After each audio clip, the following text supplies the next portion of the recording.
ವೀಕ್ಷಕರೇ, ನೀವು ತುಂಬಾ ಪ್ರೀತಿಸುವವರು ನಿಮ್ಮಿಂದ ದೂರ ಹೋಗಿದ್ದಾರಾ ಅಥವಾ ಲವ್ ಬ್ರೇಕಪ್ ಆಗಿದೆಯೇ?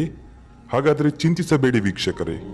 ಈ ಒಂದು ವಿಡಿಯೋದಲ್ಲಿ ಒಂದು ನಿಂಬೆಹಣ್ಣು ಹಾಗೂ ಲವಂಗದಿಂದ ಸುಲಭ ರೀತಿಯಲ್ಲಿ ವಶೀಕರಣ ಮಾಡಿಕೊಳ್ಳುವ ವಿಧಾನವನ್ನ ತಿಳಿಸಿಕೊಡ್ತೀವಿ. ಅದಕ್ಕೂ ಮುಂಚೆ ನೀವಿನ್ನೂ ನಮ್ಮ ಚಾನೆಲ್ಗೆ ಸಬ್ಸ್ಕ್ರೈಬ್ ಮಾಡಿಕೊಂಡಿಲ್ಲ ಅಂದ್ರೆ ನಮ್ಮ ಚಾನೆಲ್ಗೆ ಸಬ್ಸ್ಕ್ರೈಬ್ ಮಾಡಿಕೊಳ್ಳಿ ವೀಕ್ಷಕರೇ. ಈ ಒಂದು ತಂತ್ರವನ್ನ ಮಾಡಲು ನಿಮಗೆ ಬೇಕಾಗಿರುವಂತಹ ಸಾಮಗ್ರಿಗಳು: ಒಂದು ನಿಂಬೆಹಣ್ಣು, ಲವಂಗ 2 ಹಾಗೂ ಸ್ವಲ್ಪ ಕುಂಕುಮ. ವೀಕ್ಷಕರೇ, ಈ ತಂತ್ರವನ್ನ ನೀವು ಭಾನುವಾರದ ದಿವಸ ಮಾಡಬೇಕಾಗುತ್ತೆ. ಮೊದಲಿಗೆ ಒಂದು ಚಾಕುವಿನಿಂದ ನಿಂಬೆಹಣ್ಣನ್ನು ಈ ರೀತಿಯಾಗಿ ಕಟ್ ಮಾಡಿಕೊಳ್ಳಿ. ನಿಂಬೆಹಣ್ಣು 2 ಓಳಾಗದಂತೆ ಸೂಕ್ಷ್ಮವಾಗಿ ಈ ರೀತಿಯಾಗಿ ಕಟ್ ಮಾಡಿ. ಕಟ್ ಮಾಡಿದ ನಂತರ ಆ 2 ಲವಂಗವನ್ನ ತೆಗೆದುಕೊಳ್ಳಿ. ಆ 2 ಲವಂಗವನ್ನ ಈ ರೀತಿಯಾಗಿ ನಿಂಬೆಹಣ್ಣಿನ ಒಳಗೆ ಇಡಿ. ಇಟ್ಟ ನಂತರ ಕುಂಕುಮವನ್ನ ತೆಗೆದುಕೊಳ್ಳಿ ವೀಕ್ಷಕರೇ. ಕುಂಕುಮವನ್ನ ತೆಗೆದುಕೊಂಡು ನಿಂಬೆಹಣ್ಣಿನ ಒಳಗೆ ಸ್ವಲ್ಪ ಹಾಕಿ. ಇದೆಲ್ಲ ಆದ ನಂತರ ಆ ನಿಂಬೆಹಣ್ಣನ್ನು ಈ ರೀತಿಯಾಗಿ ಕೂಡಿಸಿಕೊಳ್ಳಿ, ಕ್ಲೋಸ್ ಮಾಡಿ.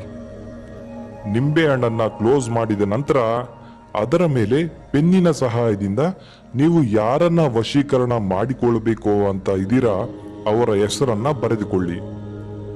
ಆ ಹೆಸರಿನ ಕೆಳಭಾಗದಲ್ಲಿ ಪ್ಲಸ್ ಚಿಹ್ನೆಯನ್ನ ಹಾಕಿ. ಆ ಪ್ಲಸ್ ಚಿಹ್ನೆಯ ಕೆಳಭಾಗದಲ್ಲಿ ನಿಮ್ಮ ಹೆಸರನ್ನು ಕೂಡ ಬರಿಬೇಕು. ಹೆಸರನ್ನ ಬರೆದುಕೊಂಡ ನಂತರ ನಿಂಬೆಹಣ್ಣಿನ ಹಿಂಭಾಗ ಸ್ವಸ್ತಿಕ್ ಚಿಹ್ನೆಯನ್ನ ಈ ರೀತಿಯಾಗಿ ಬರೆದುಕೊಳ್ಳಿ. ನಂತರ ನಿಂಬೆಹಣ್ಣನ್ನ ಓಪನ್ ಮಾಡಿ ಒಂದು ಮಂತ್ರವನ್ನ ಹೇಳಬೇಕಾಗುತ್ತೆ. ಆ ಮಂತ್ರವನ್ನ ನಾವು ಈಗ ಡಿಸ್ಪ್ಲೇಯಲ್ಲಿ ಕೊಡ್ತಾ ಇದೀವಿ ನೋಡಿ. ಈ ಮಂತ್ರವನ್ನ 102 ಬಾರಿ ಹೇಳಬೇಕಾಗುತ್ತೆ ವೀಕ್ಷಕರೇ. ಮಂತ್ರ ಹೇಳಿದ ನಂತರ ಆ ನಿಂಬೆಹಣ್ಣನ್ನು ಅಂದಿನ ರಾತ್ರಿ ಸ್ಮಶಾನದಲ್ಲಿ ಹಾಕಿ ಊತಿಟ್ಟು ಬನ್ನಿ.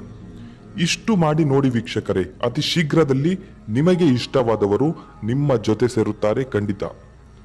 ಒಂದು ವೇಳೆ ಇದನ್ನ ಮಾಡಲು ನಿಮಗೆ ಕಷ್ಟ ಆದ್ರೆ ಈ ಕೂಡಲೇ ಈ ಕೆಳಗಿನ ದೂರವಾಣಿ ಸಂಖ್ಯೆಗೆ ಕರೆ ಮಾಡಿ. ನಿಮಗೆ ಅತಿ ಶೀಘ್ರದಲ್ಲಿ ಶಾಶ್ವತ ಹಾಗೂ ಸುಲಭ ರೀತಿಯಲ್ಲಿ ವಶೀಕರಣವನ್ನ ಮಾಡಿಕೊಡುತ್ತಾರೆ.